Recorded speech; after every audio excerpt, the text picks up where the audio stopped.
50 सालों से कराची में गैस की लाइनें डली हुई थी, 60 साल पहले वो गैस की जगह पानी आना शुरू हो गया था लोगों के बीच में। हमने बड़े बड़े चैलेंज जितने हैं आप देखें, हमने आबासी अस्पताल कब बना करके दिया। ये कराची में दीगर जमातों से कई बार गुजारिश कर चुका हूँ मुख्तलिफ प्लेटफार्मों पर कि यार मुझे बता दें, MKM ने भी तो 30 साल इस शहर पे राज किया है, राज किया। मुझे बता दें कोई बड़ा हॉस्पिटल वो देकर गए हो, कोई बड़ी शायरा देकर गए हो, कोई बड़ा क्रिकेट का ग्राउंड देकर गए हो, कोई कराची के लिए कोई डैम बनाकर गए हो, कुछ भी नहीं, खाली इल्जामात इल्जामात।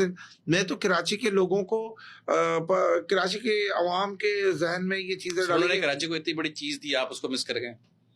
मैं बोलना रोक नहीं पाया। नहीं बताएं सर, उन्होंने शोधा कब्रिस्तान दिया। हाँ, ये कह सकते हैं आप यासीनाबाद का एक बड़ा कब्रिस्तान है जिसमें 35,000। मैं रोक नहीं पाया। मैं आपका शुक्रगुजार हूँ। मैं ये मेरे जहन में नहीं था। 35,000 कराची के नौजवान। अच्छा, उसमें कोई और लोग नहीं है?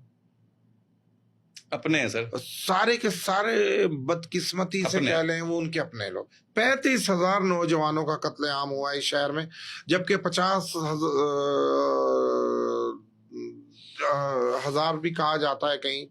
तो आप देखें कितनी ये दिया, गिनती तो किसी के पास हद भी नहीं है। आज हमने ट्रामा सेंटर कितना बड़ा कराची की आवाम को